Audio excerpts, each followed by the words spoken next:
पुराणानि प्रचरन्ति सग्रास्तानि खङ्गणाधिकागुं सहस्रयोजने वदन्वा नितन्मसि मंत्र पुष्पांजलिं विधाय हाथ जोड़ करके हाथ में पुष्प आदि लेकर के भगवान के पावन चरणों में पुष्पांजलि करें।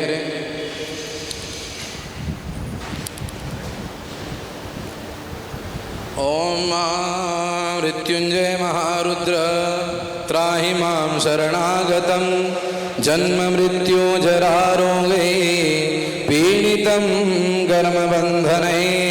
श्री भगवते चंद्रमौलेश्वराय नमः। श्री पुराण पुरुषोत्तमाय नमः। मंत्र पुष्पांजलिं समर्पयामि नमः। बोलिए चंद्रमौलेश्वर भगवान की, श्री शिव महापुराण की, यज्ञ नारायण भगवान की, आज की आनंद की। नमः पार्वती पते हर हर महादेव। शंभो। आप सभी भक्तवृंद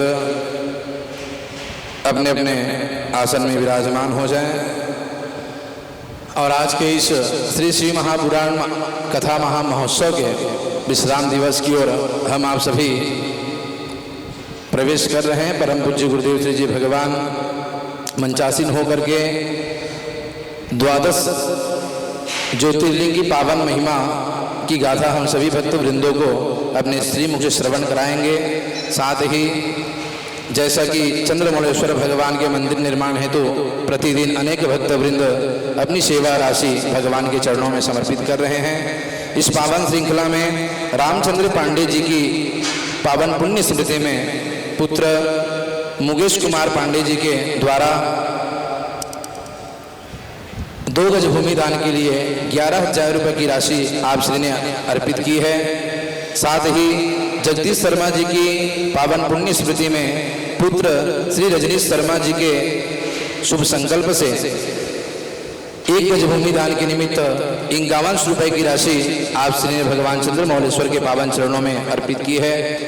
भगवान चंद्रमौलेश्वर की कृपा सदैव आप श्री के जीवन में उत्तरोत्तर प्राप्त होती रहे, इसी आपके लिए मंगल कामना है। साथ ही जिन भी भक्तवृंदों को इस परम सौभाग्य का लाभ लेना हो वो इस चंद्रमौलेश्वर मंदिर निर्माण में, द्वादश ज्योतिर्लिंग मंदिर निर्माण में आप श्री भी सहयोग कर सकते हैं।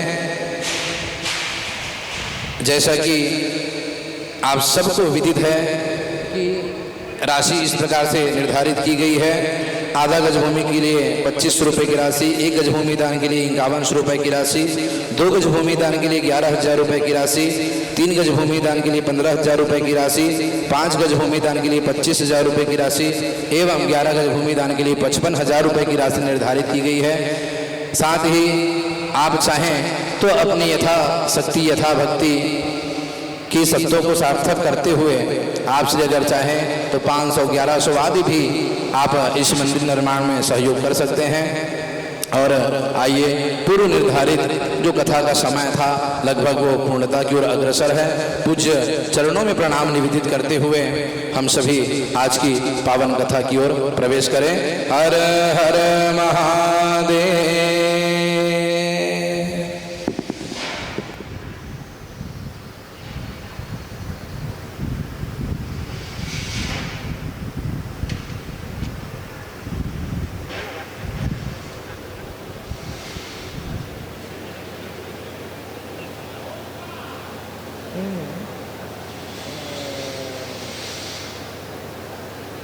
हवन वगैरह तो अगर रात हो गई तो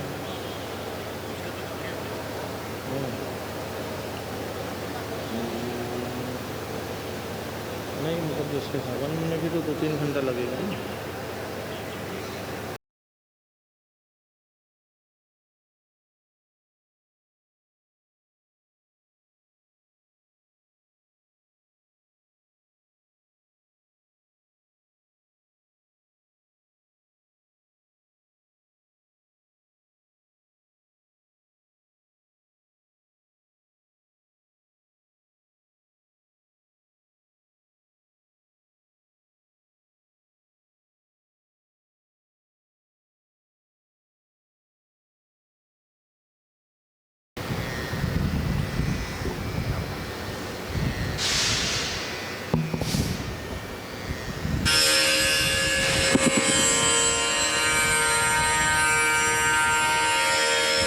नमः श्रीमत्परमहंसाय स्वादितचरणकमलचिन्मकरन्दाय भक्तजनमानसनिवासाय श्रीमद्रामचन्द्राय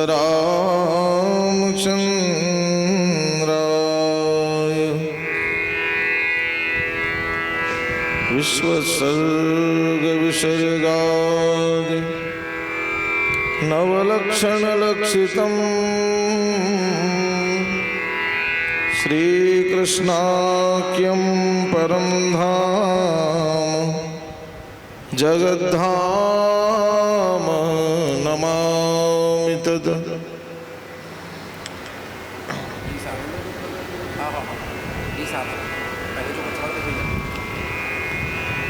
जयति रघुवंश तिलकः कौसल्या हृदयनन्दनो रामः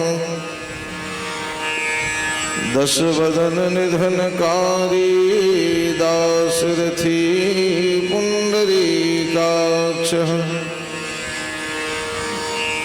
नमोऽस्तु रामाय सलक्ष्मणाय देव्यै तस्यै जनकात्मजायै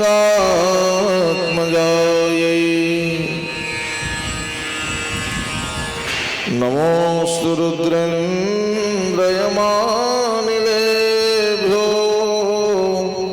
नमोऽस्तु चन्द्रार्कमरुदगणेभ्यः सदाशिवसमारम्भां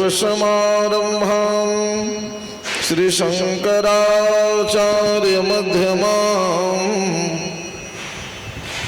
अस्मदाचार्यपर्यन्तां वन्दे श्रीगुरुपरम्पराम्।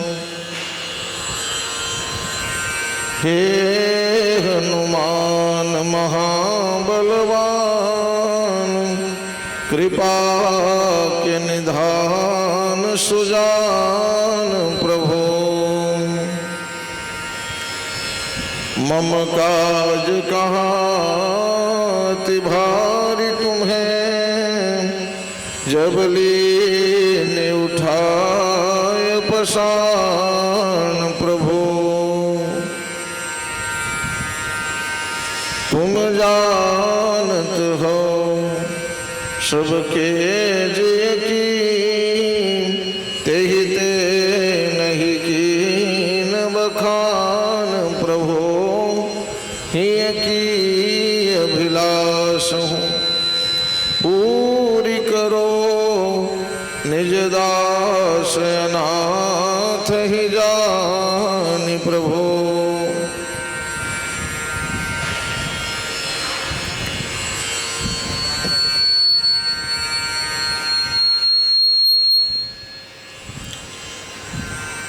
बोलिए सियावर रामचंद्र की, पवन सुत हनुमान की, जगदम्बे मैया की, सत्य सनातन धर्म की,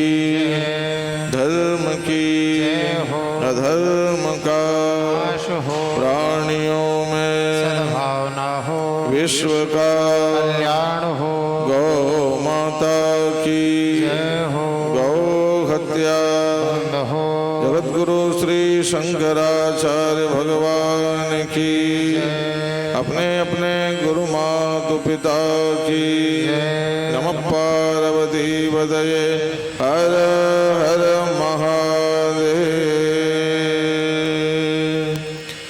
श्री राम जय राम जय जय राम, श्री राम जय राम जय जय राम, श्री राम जय राम जय जय राम, श्री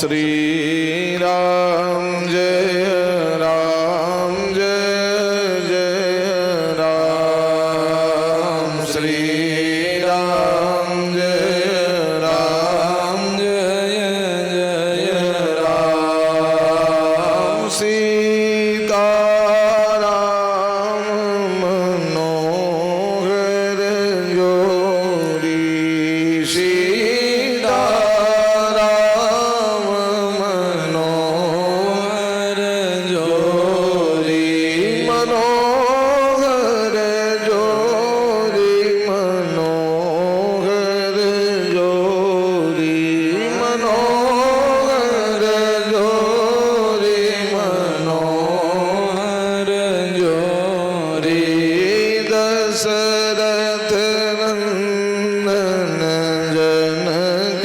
किशोरी दशरथ नंदन जनक किशोरी राधे सभी आइए तालियों की सेवा करते हुए मनोहर जोड़ी राधे श्याम मनोहर जोड़ी नंदनंदन वृषभानु किशोरी नंदनंदन वृषभानु किशोरी श्री राम जय राम जय जय राम श्री राम जय राम जय जय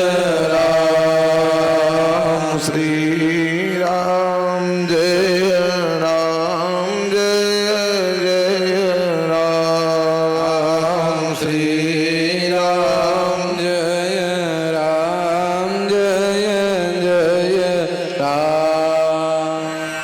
बोलिए उमा महेश्वर भगवान की हर हर महादेव। समुपस्थित इस पावन श्री शिव महापुराण नवान्न ज्ञान यज्ञ में पधारे हुए सभी समादरणीय विद्वद वरेण्य जनों को कोटिशः व्यासपीठ से हम प्रणति निवेदित करते हैं। इस पावन महायज्ञ में पधारे हुए सभी संत यति वृंद और श्री भगवान शिव की अनुपम भक्ति और श्रद्धा को हृदय में धारण करने वाले अभिन्न आत्मा श्रोता बंधुओं, भक्ति शक्ति स्वरूपा माताओं एवं बहनों और परम सात्विक श्रद्धा से इस पावन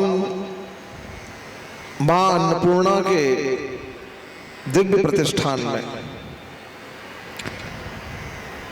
क्योंकि ये अन्नपूर्णा का प्रतिष्ठान एक जीवनी शक्ति प्रदान करने वाला प्रतिष्ठान है। सतयुग में लोग समाधि के बल पर अपने शरीर में प्राण धारण कर लेते थे। त्रेता युग द्वापर युग में भी अनेक साधनाएं करते हुए सत्य संयम के आश्रय से लोग शरीर में प्राण धारण कर लेते थे। लेकिन कलयुग में कुछ मिले कि ना मिले, अन्न प्राप्त होना चाहिए, क्योंकि शास्त्रों में कहा गया है कि अन्नमय प्राण, कलयुग में अन्न में ही प्राण सन्निहित है ना। अन्न 4 दिन अगर शरीर में न जाए तो गोविंदाय नमो नमः होती देर नहीं लगेगी। इसलिए ये प्राण तत्व है, और प्राण तत्व की प्राप्ति के लिए शिव की उपासना से बड़ा कोई साधन नहीं हो सकता। आप अपने चिंतन को जितने भीतर, धर्म के भीतर ले जाएंगे, उतना ही आपको एक अद्भुत भाव प्राप्त होगा। ये श्री आरकेडीज Floris rice mill private limited, जो यहाँ मां अन्नपूर्णा का भंडार प्रारंभ करने के लिए बड़ी सात्विक श्रद्धा से स्वनामधन्य श्री रितेश केडिया जी, श्री कैलाश गुप्ता जी और भगवान शिव के अनन्य भक्त साधक श्रेणी के हमारे श्री दीपक अग्रवाल जी। साधक श्रेणी हमने इसलिए कहा क्योंकि 18 वर्षों में अनेक संत महात्मा, अनेक आयोजकों से हमारी भेंट हुई और सब अपनी अपनी साधना में तत्पर रहते हैं। हम तो सबसे सीखने का प्रयास करते हैं, जिससे जो चीजें हमें प्राप्त हो जाए हम उसको ग्रहण करने का प्रयास करते हैं। अब ग्रहण क्या करते हैं वो हम नहीं बता सकते, पर हाँ हम जीवन में सबसे कुछ न कुछ सीखने का प्रयास करते हैं और जीवन भर सीखेंगे।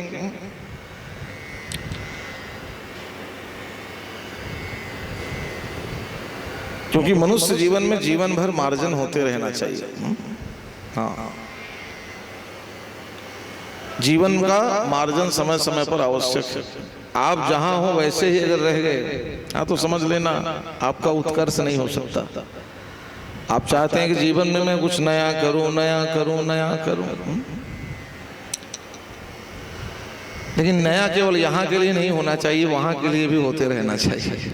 हाँ, तो वहां के लिए नए नए साधन सुनाम धन्य श्री दीपक अग्रवाल जी करते रहते हैं। कभी राम कथा का समायोजन, कभी भागवत जी की कथा का आयोजन और कभी ये शिव महापुराण की कथा का आयोजन। और स्वतः जीवन के पुण्यों को अर्जित करना और सबको उस पुण्य लाभ से जोड़ना, स्वयं सबके लिए सेवा में तत्पर होना, ये बहुत बड़ी बात है। भाई कल अंजने हनुमान जी महाराज के पावन चरित्र में हमने प्रवेश किया था। हनुमान जी का चरित्र तो ऐसा चरित्र है कि जीवन भर गाते रहें तब भी समझ लेना कि उसका इति श्री नहीं हो सकता। स्वामित्व का अहंकार जीवन में हमें पतन की ओर ले जाता है और भगवत चरणार बिंदुओं में सेवा का भाव हमें जीवन में उत्कर्ष की ओर ले जाता है। आंजनेय हनुमान जी महाराज का सारा जीवन चरित्र इन आधार पर टिका हुआ है। जो सेवा करता है वो संसार में महान बन जाता है। हनुमान जी का चरित्र जीवन में ये सिखाता है। और जो भक्त भगवान की सेवा करके निष्काम भाव से उनके कभी चरणों में कुछ चाह नहीं रखता, तो समझ लेना सारे संसार के देने वाले भगवान भी उस भक्त के ऋणी बन जाते हैं। हम लोग भगवान की भक्ति का सिद्धांत समझना पड़ेगा। भक्ति का सिद्धांत होता है कि हम अपने प्रेमी के लिए क्या कर पाए। अब ये नहीं कि कर कुछ नहीं रहे और मांगने की सूची बड़ी लंबी है। रोज आप सुन रहे हो कि भगवान से तो मांगने की आवश्यकता ही नहीं है। भाई कोई संतान अपने माता पिता से बार बार लड़ झगड़ करके मांग रहा है तो उस संतान से मूर्ख संसार में कोई दूसरा नहीं हो सकता। अरे पिता जो कुछ भी अर्जित करते हैं वो संतान का ही तो होता है। पिता अपने साथ गठरी बांध के ले जाएंगे क्या? नहीं। इसलिए भगवान ने जो कुछ भी हमें प्रदान किया है, जो कुछ भी संसार में है वो हमारे लिए, बस वो भक्ति, वो श्रद्धा और आस्था मन में होनी चाहिए, सेवा और समर्पण का भाव होना चाहिए। आंजनेय हनुमान जी महाराज ने जीवन भर भगवान की सेवा के लिए उस सेवा के बदले भगवान से कभी कुछ याचना नहीं की। इसलिए भगवान बार बार बोल पड़ते थे कि सुनु कपितो ऋण मैं नाही, देखूं करी विचार मन माही, प्रति उपकार करो का तोरा, सन्मुख हुई न सकत मन मोरा। जो तुमने मेरे लिए किया उसके बदले मैं क्या करूं, मुझे वो समझ नहीं आता है। भगवान बोल पड़ते थे, कपि तो सो ऋण हम नाहि। सेवा वो श्रेष्ठ है कि स्वामी को कोई सेवक ऋणी बना दे। अब ये असंभव बात है भौतिक जगत में कि कोई सेवक स्वामी को कैसे ऋणी बना सकता है। हाँ, उसकी तो वो पात्रता ही नहीं है। लेकिन सेवा वो धर्म है, समर्पण वो धर्म है जिससे स्वामी को भी सेवक ऋणी बना सकता है। सेवा करता है वो बड़भागी बन जाता है। भाई जैसे पूरे रामचरितमानस में आप देखेंगे बहुत से बड़भागियों की चर्चा मिलती है। तुलसी बाबा ने क्यों काग को सुन लीजिए, तुलसी बाबा ने, अब हमको वही नाम याद आ जाता है जो नामकरण आपका कर दिया गया। हाँ? तुलसी बाबा ने बार बार स्मरण किया मानस में, अह धन्य लक्ष्मण बड़भागी, राम पदार विंद अनुरागी। लक्ष्मण जी महाराज बड़भागी बन गए, और एक तो अतिशय बड़भागी बन गई भगवती अहिल्या, अतिशय बड़भागी चरण निलागी। चरण पराग मिल गए, वो अतिशय बड़भागी हो गए। पर देखो तुलसी बाबा ने कहा कि कोई बड़भागी हो जाए, अतिशय बड़भागी हो जाए, परम बड़भागी हो जाए, लेकिन पूरे रामचरितमानस को मत करके अंत में उत्तर कांड में उन्होंने एक पद लिख दिया कि हनुमान सम नहीं बड़भागी और नहीं को राम चरण अनुरागी। भगवान महादेव ये बात कह रहे हैं कि गिरिजा जासु प्रीति सेवकाई, बार बार प्रभु निज मुख गाय। तो जो भगवान के प्रत्यर्थ निस्वार्थ भाव से कोई कर्म करता है, समझ लेना भगवान भी उसका गुणगान किए बिना नहीं रहते। हम यहाँ गुणगान कर रहे हैं मतलब जान लो ये शरीर यहाँ बैठा है, लेकिन हमने बैठते ही कहा था कि यहाँ से साक्षात महादेव ही बोलते हैं। ये शिव महापुराण की कथा के वक्ता स्वयं महादेव हैं। अब यहाँ से अगर कोई कहता है तो महादेव ही कहते हैं। हाँ, इस व्यासपीठ की परंपरा। इसलिए अद्भुत आस्था और श्रद्धा का परिचय यहाँ दिया आरकेडी बंधुओं ने, और उसी श्रद्धा का ये फल हुआ कि निर्विघ्न रूप से। देखिए विघ्न और समस्या के दोनों में थोड़ा भेद होता है। समस्या आती है पर अगर भक्त की निष्ठा है तो वो समस्या विघ्न रूप में नहीं बदल सकती, है ना। अब यहाँ तो ऐसी विषम स्थिति रोज होती थी। हाँ, कई पेड़ गिर पड़े, खूब वर्षा हुई। हाँ, साक्षात गंगा यमुना भागीरथी आकाश गंगा सब बरस गया 9 दिनों में। समस्याएं आई लेकिन विघ्न नहीं आया। जो नियत समय था उस नियत स्थान में हम बैठते थे कथा सुनाने, और जो नियत समय है उससे अतिरिक्त भी हम कथा आप सबको सुनाते थे। रोज 8 बज जाए 9 बज जाए, और वो आनंद वो भाव सब उसमें झूमते हुए कथा का लाभ लेते थे। अब वो तो दीपक जी हमारे आज भी कह रहे थे, गुरुजी थोड़ा कथा और हो जाती थी। तो हमने कहा अभी ठीक है, अनेक कार्य होने प्रयास करते हैं, कथा तो अनंत है। अब एक ही बार में सब सुना देंगे तो अभी तो पूरा जीवन पड़ा है। पर धन्य है आपकी श्रद्धा। सुबह से आप सब आरकेडी बंधु बैठते हैं पूजन में, इधर 11-12 बज जाता है। अनवरत रूप से ये उपासना का सत्र हाँ चलते रहता है। इसलिए ऐसी साधना, ऐसी निष्ठा आप सबके जीवन में निरंतर भगवान भोलेनाथ प्रकट करें और धर्म से आपको अर्थ की प्राप्ति हो, कि पुरुषार्थ चतुष्टय का यही क्रम है। धर्म के मार्ग में चलते हुए अर्थ का अर्जन कीजिए और अर्थ का अर्जन करके जो कुछ प्राप्त हो उससे अपनी कामनाओं की पूर्ति कीजिए और अंतिम क्षणों में मोक्ष की साधना जीवन में हम प्राप्त करें। यही पुरुषार्थ चतुष्टय धर्म अर्थ काम मोक्ष की परम सार्थकता है। भगवान महादेव के एकादश रुद्र के रूप में आंजनेय हनुमान जी महाराज ने जन्म लिया और कल आप अनेकों भगवान के अवतारों के प्रसंग के बारे में सुन रहे थे और रोज उन अवतारों का निरंतर स्मरण करना चाहिए। जैसे हर रोज वेद मंत्रों के द्वारा आप भगवान का अभिषेक करते हैं पर आखिर में वो सारे अवतारों का नाम लिया जाता है ना विद्वानों के द्वारा। कल भी हम स्मरण कर रहे थे, आप लोग भी मानसिक स्मरण किया करो जब नाम लेते हैं विद्वान। वेद मंत्र तो नहीं बोल सकते लेकिन आखिर में जब वो प्रार्थना करते हैं तो क्या कहते हैं, सद्यो जातम प्रपद्यामि सद्यो जाताय वै नमो नमः। ये प्रार्थना रोज सबको भगवान महादेव के चरणों में प्रणाम करते हुए करना चाहिए।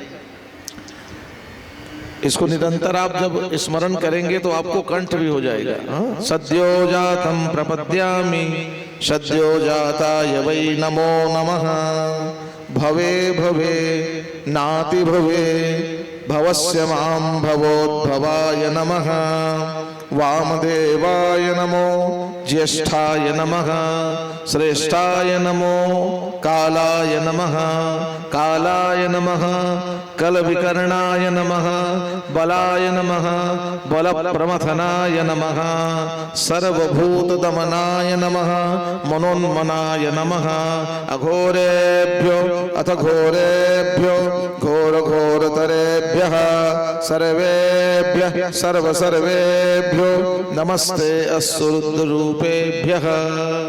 ये भगवान के स्वरूप हैं और एक शिव भक्त को रोज इन स्वरूपों का चिंतन करना चाहिए। भगवान को ये स्तुति रोज सुनानी चाहिए। सूत जी महाराज ने कहा कि विविध प्रकार के भगवान के अवतारों का वर्णन आपने श्रवण किया। भगवान के गृहस्थ के बारे में आपने चर्चा श्रवण की। उन्होंने कहा कि प्रभु लेकिन इस संसार में आपने जैसा बताया था कि अरुणाचल में भगवान ज्योतिर्मय लिंग के रूप में प्रकट हुए थे उसी प्रकार और कितने भगवान के वो विग्रह स्वरूप दिव्य लिंग इस धराधाम पर विराजित हुए। सौनकाद ऋषियों ने जब ये प्रश्न किया तो सूत जी ने 12 ज्योतिर्लिंगों के बारे में और उनकी अद्भुत महिमा के बारे में सौनकाद ऋषियों को बताया। देखिए 12 ज्योतिर्लिंगों के नाम लेने की भी बड़ी महिमा होती है। हाँ, दर्शन की महिमा है सो है लेकिन उनके नाम मात्र की वो महिमा होती है। भाई जैसे अभी हमारे आचार्य जी आपको रोज बताते हैं ना कि शिव गंगा नदी के पावन तट में ये जो स्फटिक मणि शिवलिंग का आप रोज पूजन करते हो दर्शन करते हो, ये मणिमय शिवलिंग उस शिव गंगा के तट पर विराजित होगा। और ये थोड़ी दूरी हो गई ना आपके यहाँ, नहीं तो 12 ज्योतिर्लिंग के विग्रह तो विराजित हैं अभी चल प्रतिष्ठा के रूप में। हाँ, जैसा यथारूप उस रूप में वो उस स्थान पर विराजित होंगे। श्री आदि शंकराचार्य विद्यापीठ नाम के संस्थान में जो वैदिक शिक्षा और सनातन धर्म के मूल बिंदुओं पर शास्त्रानुगत होकर के जो कार्य करेगी, क्योंकि आज शास्त्रों में भी विभ्रम है। आज लोगों को यही पता नहीं है कि शास्त्रों का वास्तविक निर्णय क्या है। मैं कह दिया उसको आपने मान लिया, किसी और ने कह दिया उसको आपने मान लिया।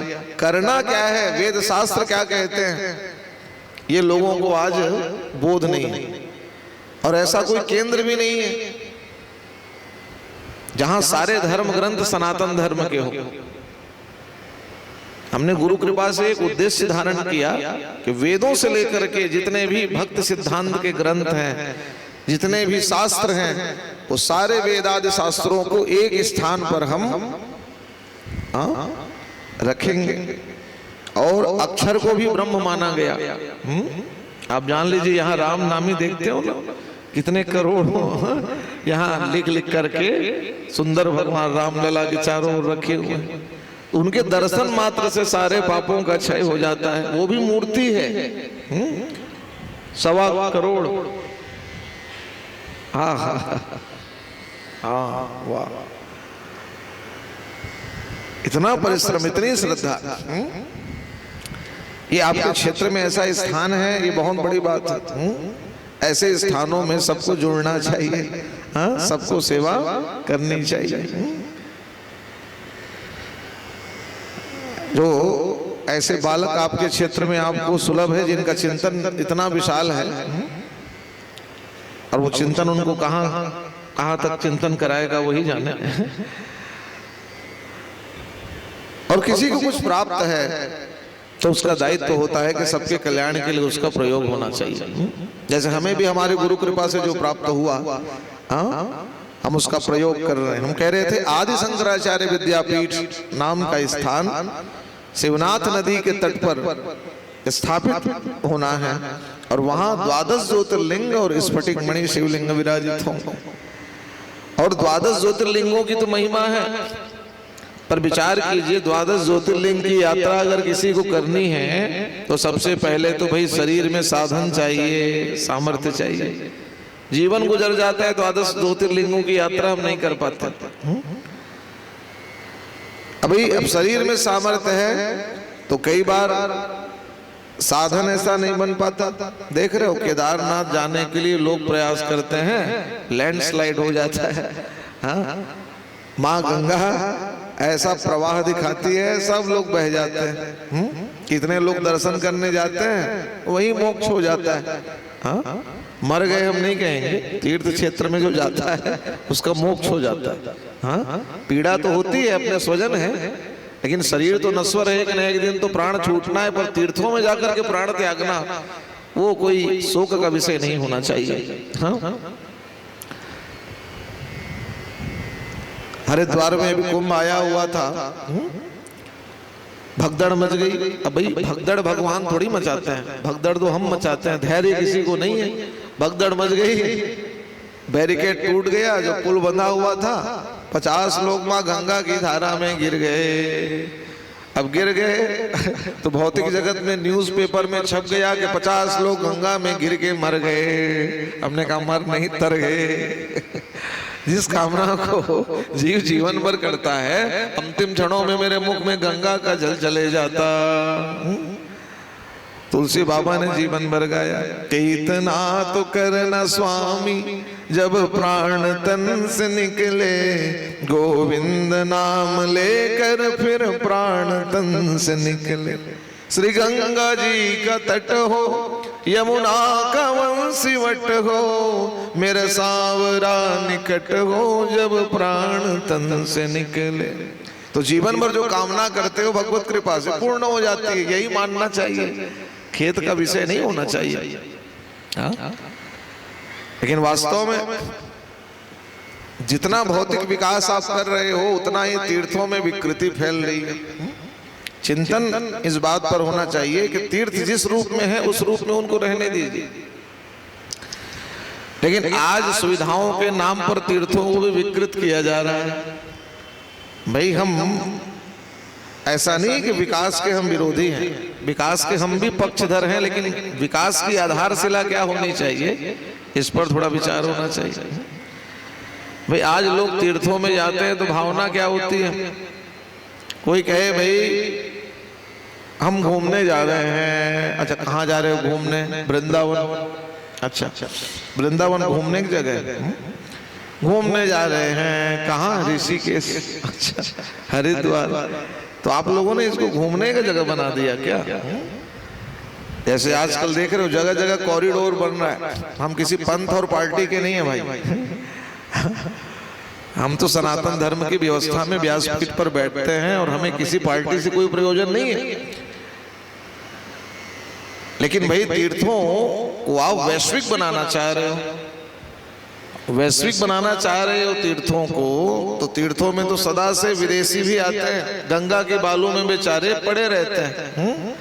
उनको जा करके पूछो कि भाई बहुत भौतिकता है आपके विदेशों में, आप यहाँ गंगा की बालू में आकर के हरे कृष्ण हरे राम करते यमुना के तट में क्यों डोलते रहते हो?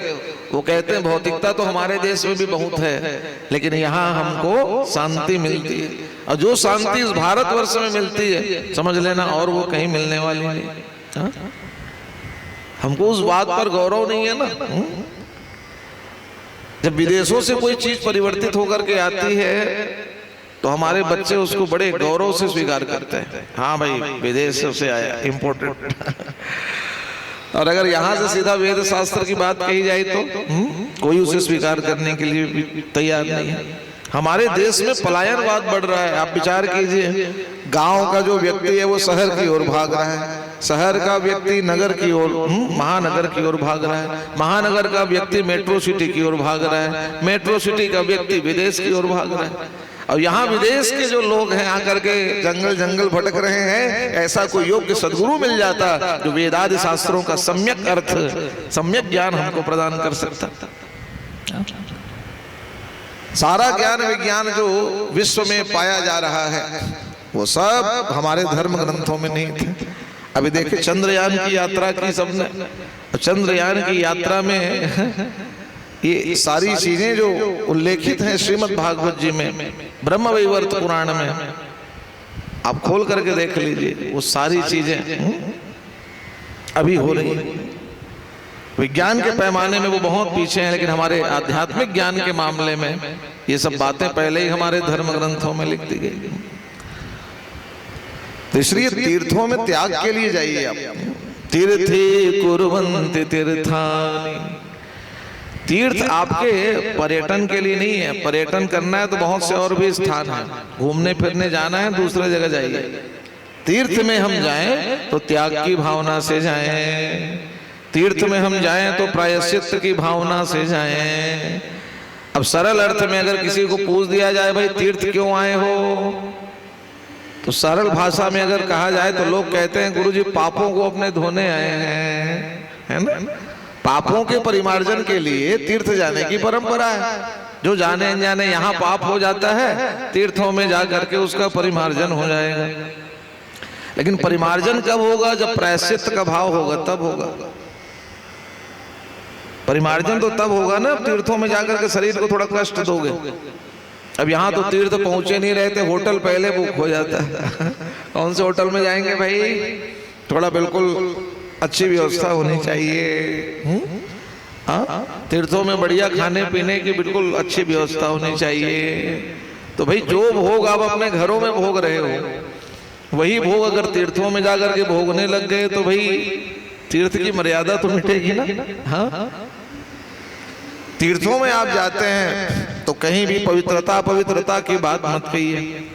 हाँ, सुंदरता भले कहीं ना दिखे आपको, लेकिन वो साक्षात स्वर्ग के समान, वैकुंठ के समान पवित्र माना गया।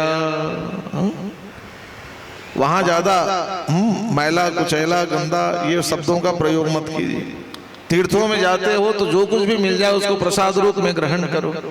सारा तीर्थ क्षेत्र में जो कुछ भी प्राप्त होता है वो सब कुछ प्रसाद है। आप केवल ये मत समझिए कि मंदिर के भीतर जाने से ही प्रसाद है। हाँ, तीर्थ में जो कुछ है वो सब प्रसाद है।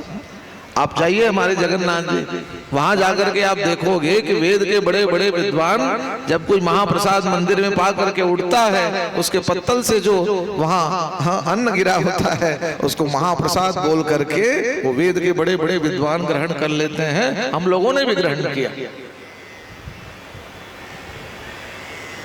इसलिए तीर्थों में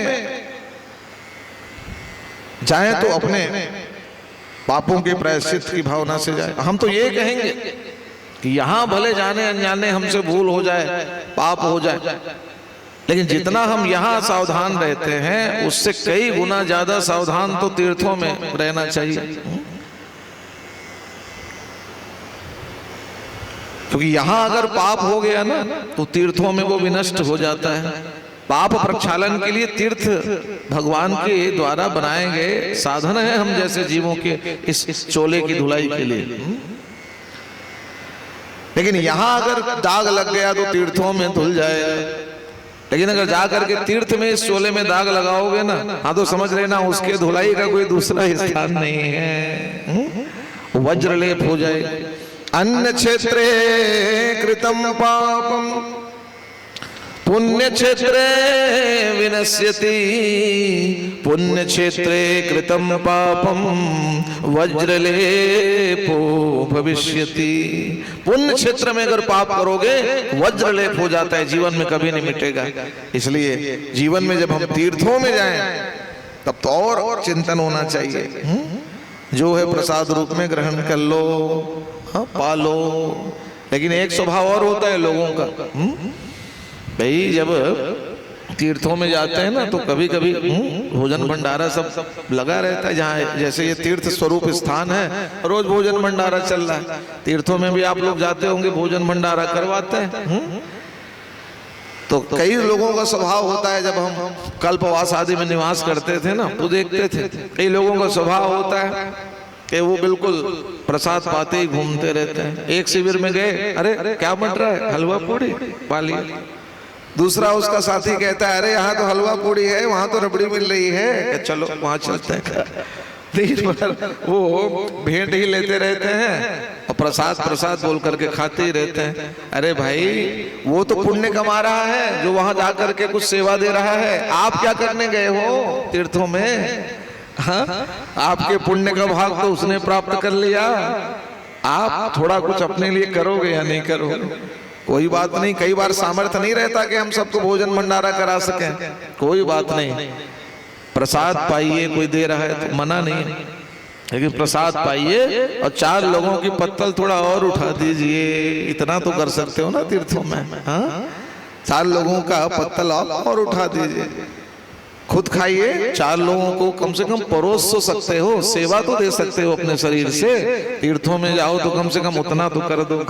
हाँ, स्वात्माभिमान आपका कम हो जाएगा, थोड़ी सेवा कर दोगे तो, थोड़ा 2-4 लोगों की पत्तल उठा दोगे तो। और तीर्थों में कोई देखने वाला नहीं आपको, आप कितने विशिष्ट व्यक्ति हो। तीर्थ में सब भगवान के दास है, वहां अपनी विशेषता दिखाने मत। हाँ, वहां दैन्य भाव से जाओ कि मैं कितना दैन्य हूँ, प्रभु मैं आपका दासानुदास हूँ।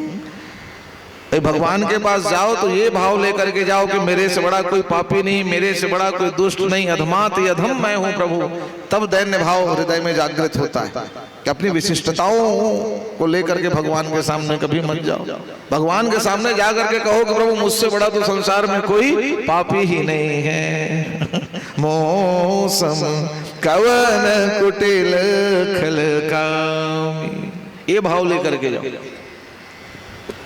और ये बात हम ऐसे ही नहीं बोल रहे हैं, नहीं, आज भी हम लोग जब कुंभादि पर्वों की सेवा में अपने पूज्य गुरुदेव श्री पूरी पीठाधीश्वर जगत गुरु शंकराचार्य भगवान के साथ जब हम लोग पूर्व काल में परिकर रूप में रहते थे तो भाई गुरुदेव श्री का आदेश होता था, हम जाकर के मंच में हजारों की भीड़ को प्रवचन सुनाते थे। और जैसे प्रवचन पूर्ण हो जाता तो हमारे गुरुदेव अन्नपूर्णा भंडार में जाते, और जब गुरुदेव जाते थे हम लोग भी कमर में फेंटा बांध करके हाथ में बाल्टी लेकर के भोजन की सबको परोसते। अब देखने वालों को बड़ा आश्चर्य होता कि व्यास जी अभी तो आप मंच में बैठकर कथा सुना रहे थे, भोजन परोसने लगे। हम कहते थे हमारे गुरु ने हमको यही सिखाया है। और आज भी जब हम गुरुदेव के सानिध्य में जाते हैं तो आज भी वो सेवा करने का सौभाग्य हमको तीर्थों में प्राप्त होता है। इसे तीर्थों में जाएं तो पाप तब धुलेंगे जब तीर्थों में प्रायश्चित का भाव हो। और तीर्थों को ज्यादा आधुनिक बनाने का प्रयास करना, ये आप गलत मार्ग में जा रहे हैं। आधुनिक इसलिए नहीं बनाना चाहिए क्योंकि तीर्थों में ज्यादा आधुनिकता आप अगर प्रदान करोगे तो भोग की वृत्ति लोगों में बढ़ जाएगी। देख रहे हो अभी तीर्थों में जाकर के लोग अनेकों प्रकार के व्यसन करते हैं। दर्शन के भाव से जाओगे तो मन में श्रद्धा और आस्था रहेगी, दीनता रहेगी, लेकिन पर्यटन के भाव से जाओगे तो वहां उन्माद करोगे आप। देख रहे हो हाँ, आजकल तीर्थों में क्या हो रहा है, उन्माद फैला हुआ है। कोई मदिरा ग्रहण कर रहा है, कोई अनेक प्रकार के व्यभिचार कर्म कर रहा है, तो तीर्थों को तो आपने अपवित्र किया ना भौतिकता के नाम पर। 5 सितारा होटल सब खुल गए। हाँ, इसलिए तीर्थों के वास्तविक स्वरूप को विकृत नहीं करना चाहिए। तो तीर्थों में जाना और तीर्थ का भाव रखना ये बड़ा कठिन होता है। सारा जीवन गुजर जाता है, 12 ज्योतिर्लिंगों की यात्रा हमसे नहीं हो पाती। इसलिए हमारे मन में ये भाव हुआ कि हम 12 ज्योतिर्लिंग एक स्थान पर यथारूप में स्थापित कर दें, ताकि कोई दर्शन भी कर ले आकर के, जिसका सामर्थ्य 12 ज्योतिर्लिंगों में जाने का ना हो, तो दर्शन मात्र से उसके 12 ज्योतिर्लिंगों के दर्शन का पुण्य प्राप्त हो जाए। हाँ? भाई देखो, भावना से भक्ति होती है ना। यहाँ कितना सुंदर देवालय में भगवान वैद्यनाथ का स्वरूप विराजित है, और अगर आपकी भावना है तो यही वैद्यनाथ भगवान प्रकट है। और भाव नहीं है ना, हजारों बार भी वैद्यनाथ भगवान का दर्शन कर लीजिए, आप भगवान को प्रसन्न नहीं कर पाएंगे। हमको तो बड़ी बहुत अच्छी अनुभूति हुई। हमने स्वयं अपनी ओर से कहा कि हम किसी दिन अभिषेक में बैठेंगे। हमें ऐसा अनुभव हुआ कि साक्षात वैद्यनाथ भगवान के समक्ष हम बैठे हुए।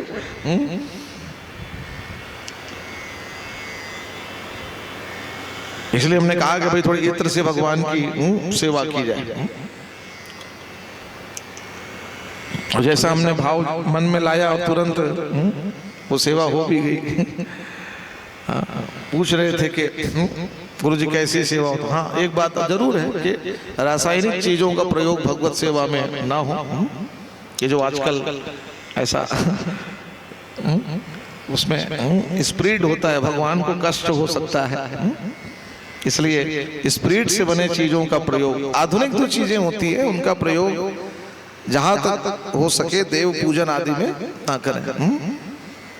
भगवान को इत्र आदि भी समर्पित करना है तो बढ़िया हाथ से मल करके भगवान की थोड़ा चापन कीजिए, सेवा कीजिए, लगाइए, पुष्प में ऐसा करके लगाइए। अब विचार कीजिए, हम ऐसे बैठे हैं, कोई हमारे ऊपर ऐसा कहीं छिड़कने आंखों में चला जाए, कहीं चला जाए, ये भाव वहाँ। बाकी तो यहाँ दिव्य, हाँ, नमक चमक विधि ये बहुत श्रेष्ठ विधि है भगवान के आराधना की। यहाँ वैदिक विद्वान काशी से पधारे हुए, हाँ, वेद पाठी ब्राह्मणों के दर्शन मात्र से सारे पापों का क्षय हो जाता है।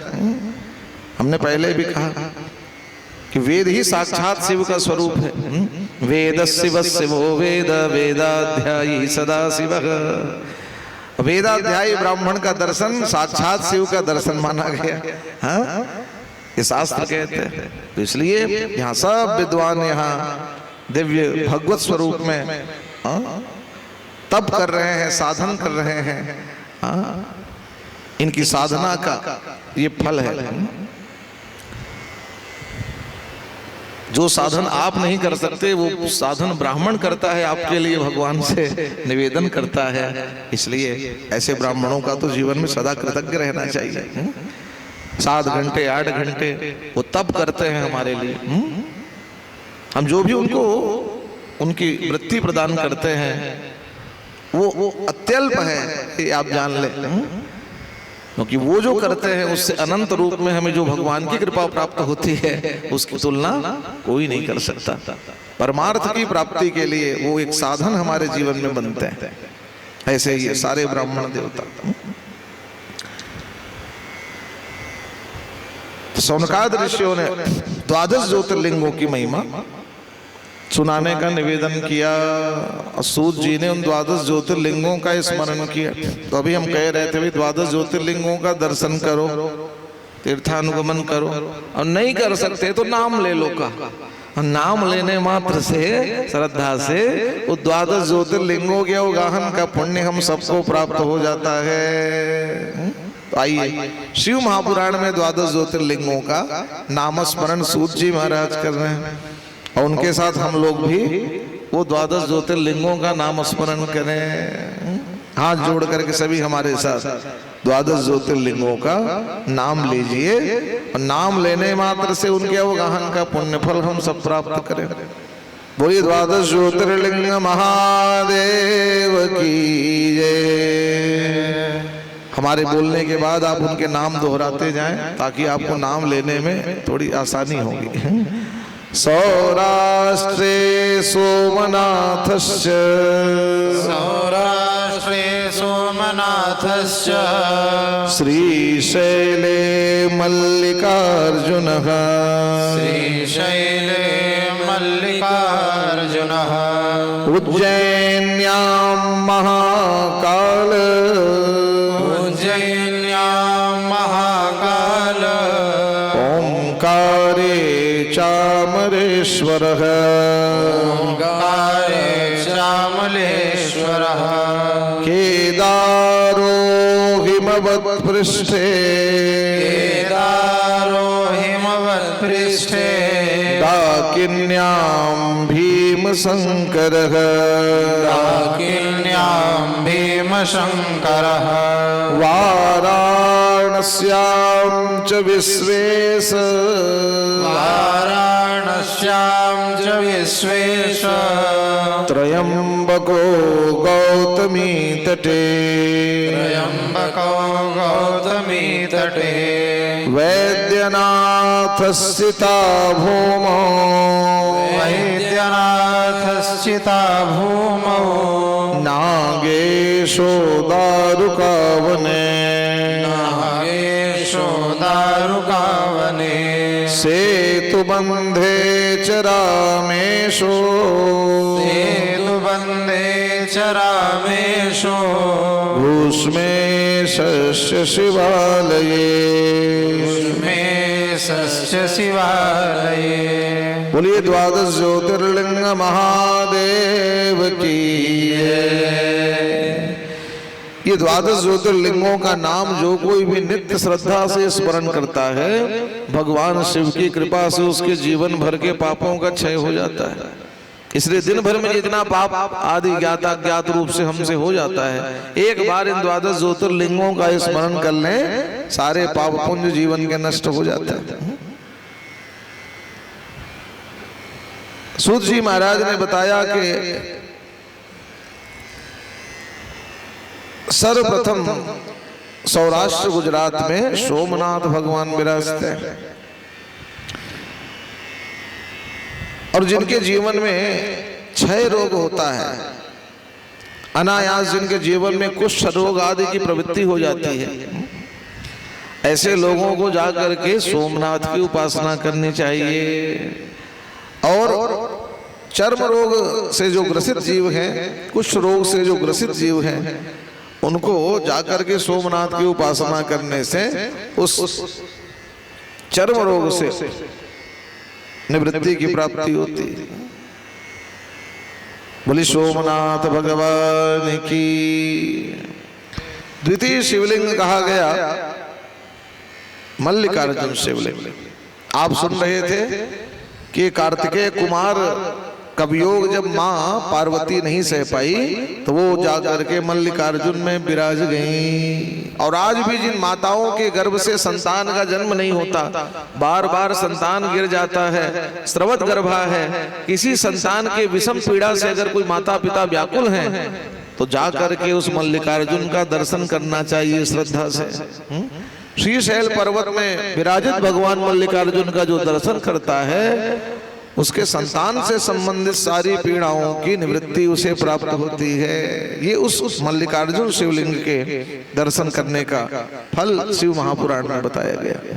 बोले मल्लिकार्जुन भगवान की।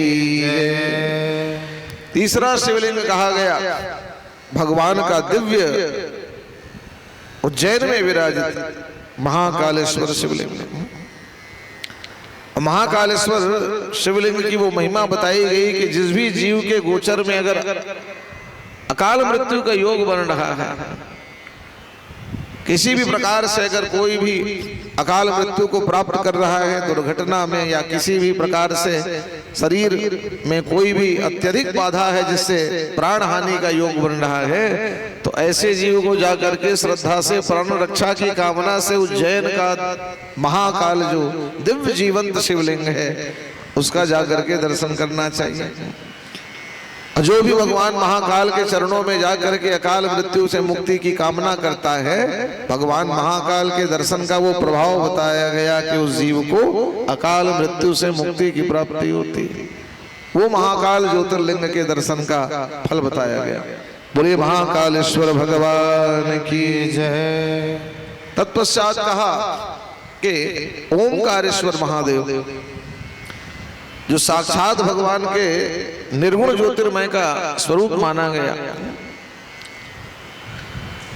और जो भी निर्गुण ब्रह्म की उपासना करना चाहता है, हमने पूर्व में भी संकेत किया था कि भगवान महादेव ही एक ऐसे देव हैं जो निर्गुण और सगुण दोनों रूपों में भक्तों को दर्शन देते हैं। निर्गुण रूप में वही भगवान ज्योतिर्लिंग रूप में विराजते हैं, और सगुण रूप में वही भगवान बाघंबर धारण किए, डमरू त्रिशूल धारण किए भगवान शिव के रूप में दर्शन देते हैं।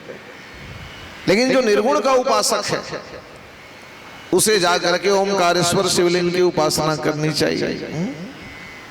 जो कहता है कि बस मैं निर्गुण को मानने वाला, निर्गुण को मानने वाला, तो ऐसा निर्गुणियों के लिए वो ओमकारेश्वर महादेव।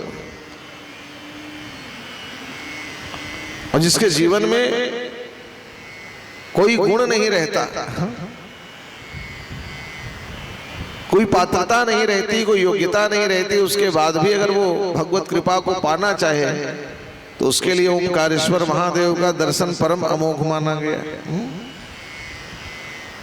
ऐसे वो भगवान ओमकारेश्वर हिमालय में भगवान केदारेश्वर महादेव विराज रहे हैं, और जिसके जीवन में अस्थिरता है, बार बार जिसके जीवन में बार बार अस्थिरता आती है, कभी सफलता कभी असफलता, बार बार वो अगर जीवन में असफलता को प्राप्त करता है, अगर जीवन में हर परिस्थिति में सफलता की कामना है, तो ऐसे भक्त को जाकर के केदारेश्वर महादेव का दर्शन करना चाहिए। केदारेश्वर महादेव के दर्शन का ये फल है कि जो भी केदारेश्वर का दर्शन करता है उसको जीवन में दृढ़ता की प्राप्ति होती है। हिमालय जैसा दृढ़ संकल्प उसका होता है, उसको जीवन में बार बार पराजय का मुख देखना नहीं पड़ता। दृढ़ता जीवन में प्राप्त करने के लिए भगवान केदारनाथ का वो दिव्य शिवलिंग कहा गया। बोले केदारनाथ भगवान की। डाकिरी में भगवान भीम शंकर विराजते हैं, और दीनहीन दुखी जो जीव होते हैं उनके लिए ये भीम शंकर भगवान अद्भुत कृपा अपनी प्रदान करते हैं। जो दैन्य हैं, जिनके पास जीवन में कोई सामर्थ्य नहीं है, ऐसे भक्त जाकर के उनका अगर दर्शन करें तो बिना किसी उपासना के भगवान की दृष्टि उन पर अगर पड़ जाती है, दीनहीन पर, तो भगवान उन पर अपनी कृपा दृष्टि प्रदान करते हैं। काशीपुरी में भगवान विश्वेश्वर नाथ के रूप में विराजते हैं। देखो काशीपुरी की वो महिमा आप सुन रहे थे कि जब प्रलय काल भी आता है तो प्रलय काल में भी वो काशीपुरी संसार में स्थित रहती है, और काशी मतलब साक्षात वहां भगवान शिव का प्रकट स्वरूप विराज रहा है।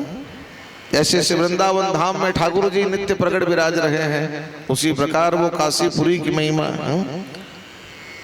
शिव काशी, शिव काशी, काशी काशी शिव शिव, काशीपुरी की वो महिमा। और वहां भगवान काशी विश्वनाथ तो विराज रहे हैं, लेकिन आदि विश्वेश्वर के रूप में भगवान वहां आज भी विराज रहे हैं, जो प्रलय की स्थिति में भी कभी समाप्त नहीं होते। वो विग्रह भगवान का काशी विश्वनाथ में विराज रहा है। अब ये बात अलग है कि आप देखते हो कि ये जितने भी मुस्लिम बंधु हुए, भाई हमें किसी से द्वंद्व नहीं है, द्वंद्व करें भी तो किससे करें? सनातन धर्म किसी से द्वंद्व नहीं करता, जान लो आप। हमें किसी से लड़ने झड़ने की जरूरत नहीं है, क्योंकि सनातन धर्म का अर्थ ही होता है, सनातन जो होता है, सनातनी जो होता है वो किसी का बुरा नहीं चाहता। सनातन धर्म का अर्थ क्या होता है? अन्यों के हितों का ध्यान रखते हुए अपने अस्तित्व और आदर्श की सुरक्षा और अखंडता, ये सनातन धर्म का मूल सूत्र है। और एक बार आप लोग सुन लीजिए, सनातन धर्म ही किसे कहा जाता है? हाँ, अन्यों के हितों का ध्यान रखते हुए, हमको किसी का हित नहीं करना है, अन्यों के हितों का ध्यान रखते हुए अपने अस्तित्व और आदर्श की सुरक्षा और अखंडता, इसे ही सनातनी हिंदू कहा जाता है। क्यों बुरा किसका करें, सब तो अपने ही है। सबसे प्राचीन धर्म सनातन धर्म, सब यहीं से प्रकट हुए हैं। हाँ, सब अपने परिवार ही हैं। अब सबने ये कह दिया कि अगर हम नहीं मान रहे हैं तो तुम्हारे नहीं मानने से सत्य नहीं बदल जाता। सत्य सनातन धर्म किसी के मानने नहीं मानने से नहीं बदलता।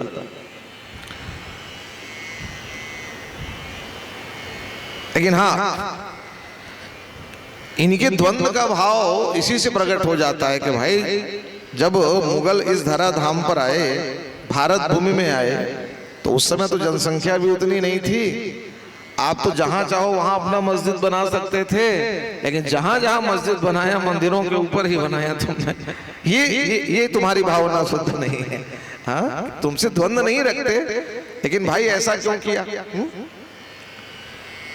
इतनी दुर्भावना कि मथुरा के सारे मूर्तियों को ले जा करके मस्जिद की सीढ़ियों के नीचे दबा दो ताकि चल के लोग जाएं तो उनके देवी देवताओं के ऊपर चल कर। क्या मिल गया तुमको इससे? हाँ?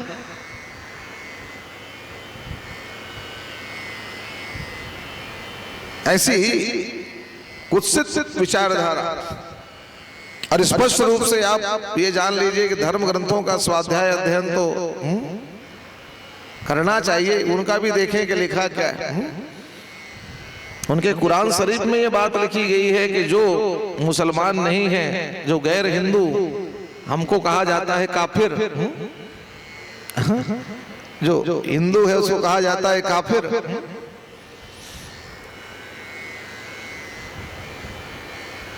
तो उनके कुरान शरीफ में 3 बातें लिखी गई हैं, आप ध्यान दीजिए।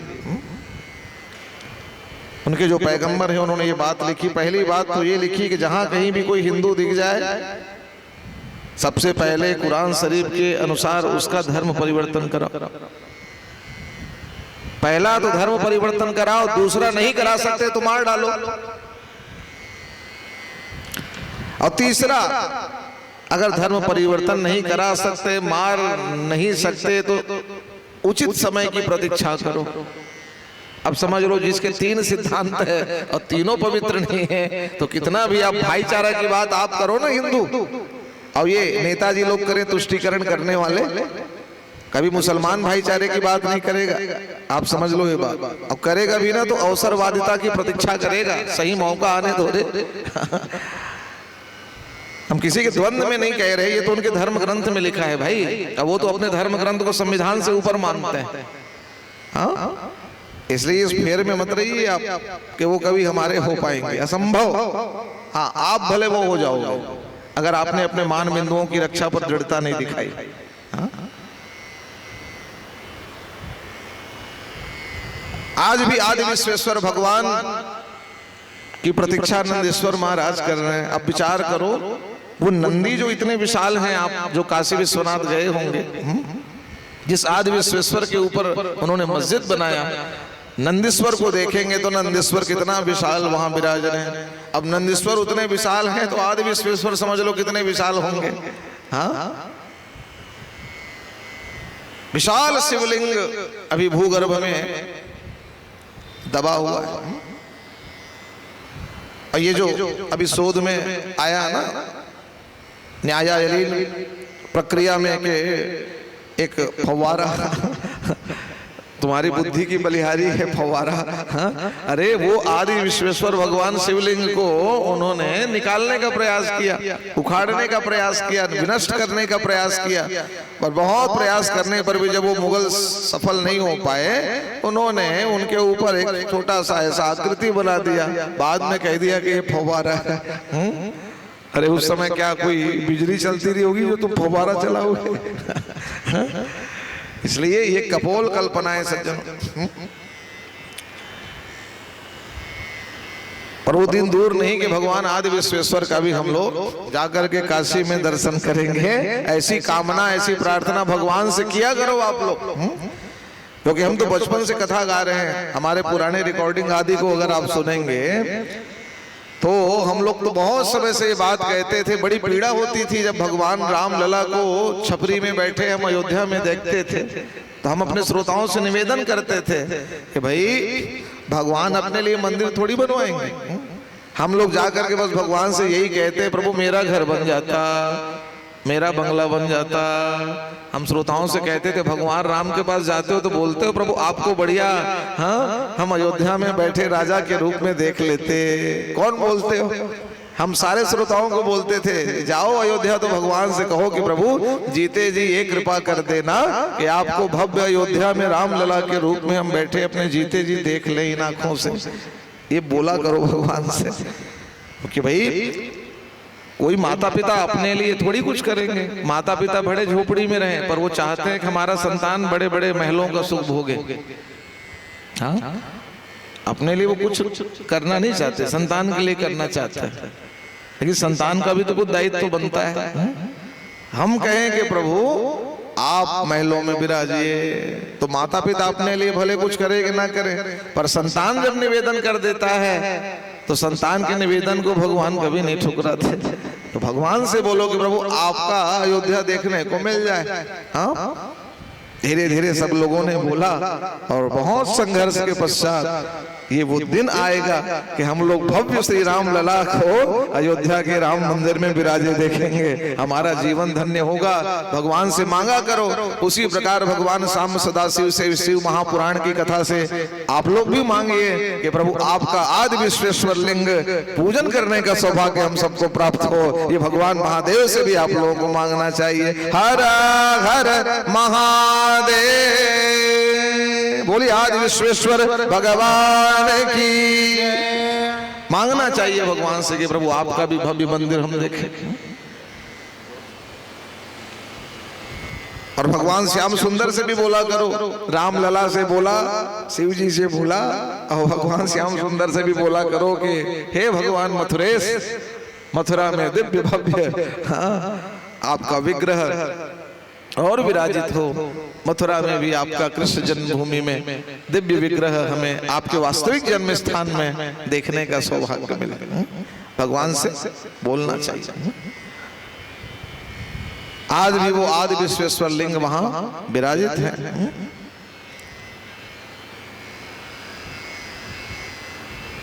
उस आदि विश्वेश्वर लिंग, उस काशी के विश्वनाथ लिंग का दर्शन करने से मुक्ति पद की प्राप्ति जीव मात्र को प्राप्त होती है। काश्याम मरणान मुक्ति ही, काशी विश्वनाथ के दर्शन से मुक्ति पद जीव मात्र को सुलभ होता है। और कभी भी प्रेत योनि में उस जीव को नहीं जाना पड़ता। इसलिए देखते हो लोग नश्वर शरीर को भी जलाने के लिए काशी ले जाते हैं। शरीर छूट जाता है, काशी में ले जलाएंगे का। और देखो भैया, चिंतन की बात यह है कि वो तो हाड़ मांस का टुकड़ा बन गया, उसको काशी में जलाने भर से थोड़ी मुक्ति मिल जाएगी। काशी में मुक्ति मिलती है कब मिलती है? जब प्राण वहां छूटता है तब मिलती। प्राण छूट गया, निकल गई आत्मा, अब जाकर के हाड़ मांस के टुकड़े को हम जलाते हैं काशी में। केवल वो आपके मन को संतुष्टि जरूर दे सकता है, पर वस्तुतः शव को ले जाकर के काशी में जलाने से मुक्ति नहीं मिलती। काशी में मरण के बाद अंतिम संस्कार से मुक्ति मिलती है। ये बात आप ध्यान दीजिए। यथार्थ शास्त्रों के वचन को समझना पड़ेगा ना। प्राण तो निकल गया भाई, अब तो वो केवल हाड़ मांस का टुकड़ा बचा है, उसको ले जाकर के कहीं भूंज दो, हाँ उससे मुक्ति मिले, ये बात नहीं। मुक्ति तब मिलती है जब संयम नियम पूर्वक भगवान शिव की कृपा से हमको काशीवास मिले, काशीवास मिले और काशी में शिव का स्मरण करते हुए प्राण छूटे, तब अंतिम संस्कार हो। साक्षात शिव सायुज्य को जीव प्राप्त करता है। वो काशी की महिमा। त्र्यंबकेश्वर के तट में, गौतमी नदी के तट में भगवान त्र्यंबकेश्वर विराजते हैं। कथा आती है कि जब चारों ओर अकाल की स्थिति हो गई तो गौतम ऋषि ने अपनी तपस्या के प्रभाव से सबकी रक्षा के लिए एक दिव्य बाण लिंग प्रकट कराया। और वो केवल एक ही ऐसा लिंग है जो स्वयं कुंड के रूप में है।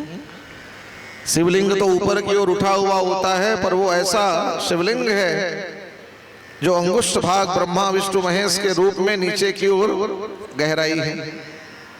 और ये अद्भुत बात है कि उस शिवलिंग के भीतर निरंतर जल प्रकट होते रहता है। जितना भी आप जल बाहर निकाल लो स्वतः उसके भीतर जल प्रकट होते रहता है। गंगा यमुना सरस्वती की तीनों की धाराएं वहां प्रकट होती हैं, ऐसी मान्यता है।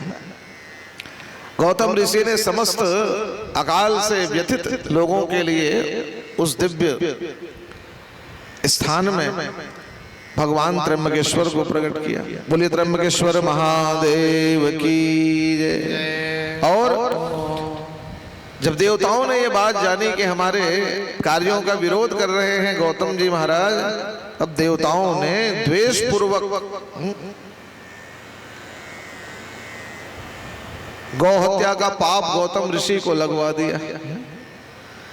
और गौ हत्या का पाप लगा तो गौ हत्या के पाप के प्रायश्चित के लिए वहां उस दिव्य जल का उन्होंने अपने ऊपर मार्जन किया और गौ हत्या के पाप से वो गौतम ऋषि निवृत्त हुए। तो आज भी जो महापाप करता है अनेक प्रकार के, वो जा करके त्र्यंबकेश्वर में जब जा करके दिव्य कुंड वहां मंदिर प्रासाद में निर्मित है, उस कुंड में जब वो जाकर के स्नान करता है तो सारे महापापों से उस जीव को निवृत्ति की प्राप्ति होती है। ये शिव महापुराण कथा का उपदेश। इसलिए महापाप जिसके जीवन में हो गए हो, प्रायश्चित का भाव हो, उसको त्र्यंबकेश्वर में जाकर के कुंड में डुबकी लगानी चाहिए।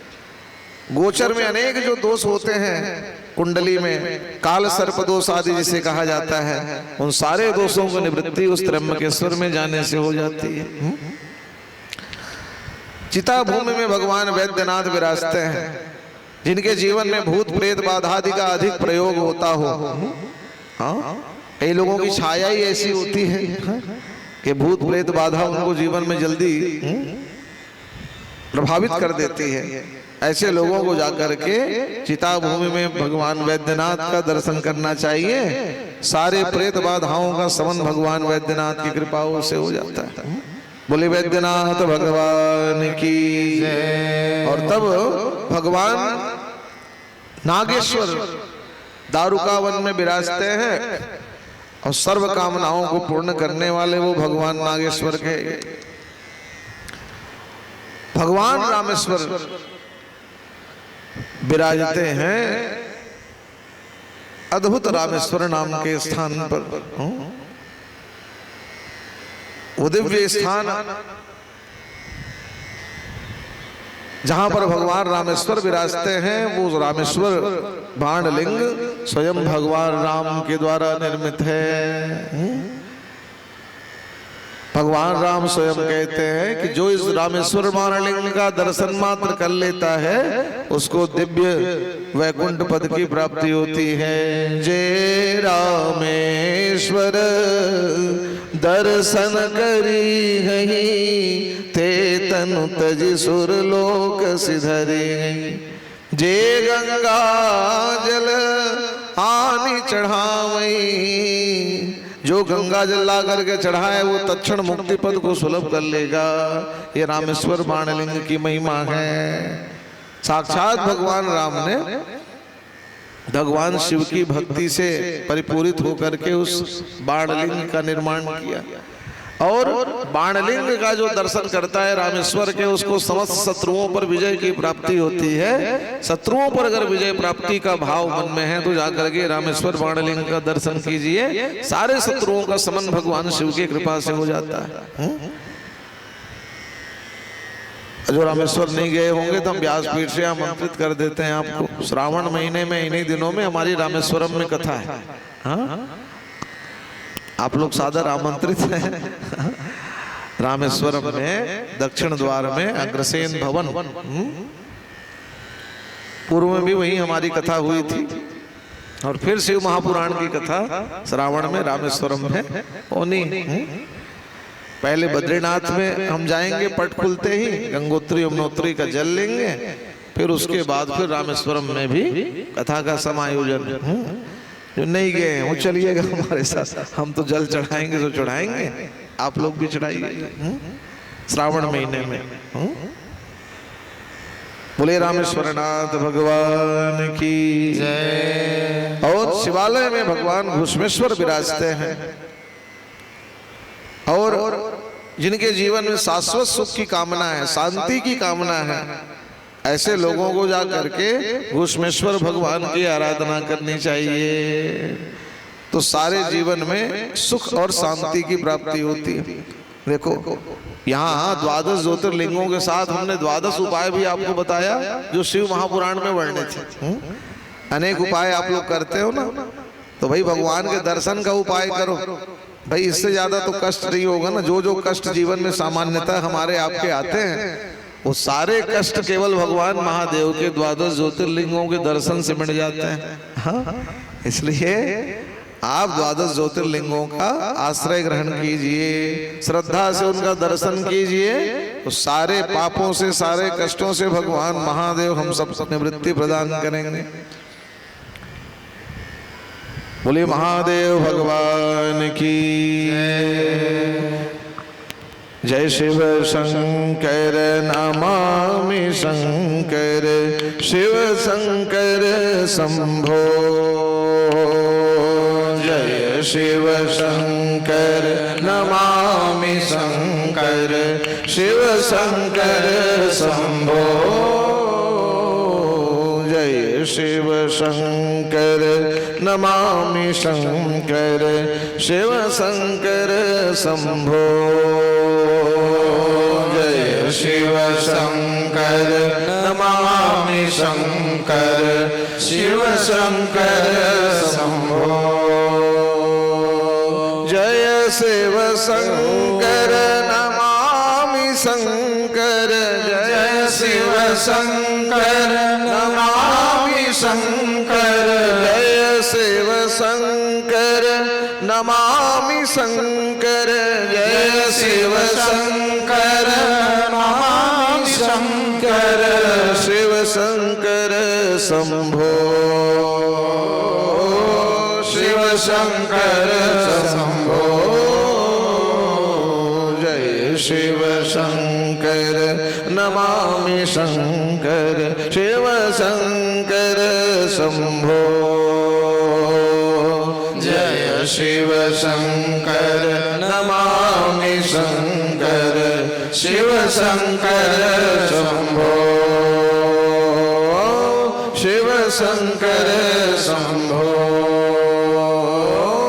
शिव शंकर शंभो।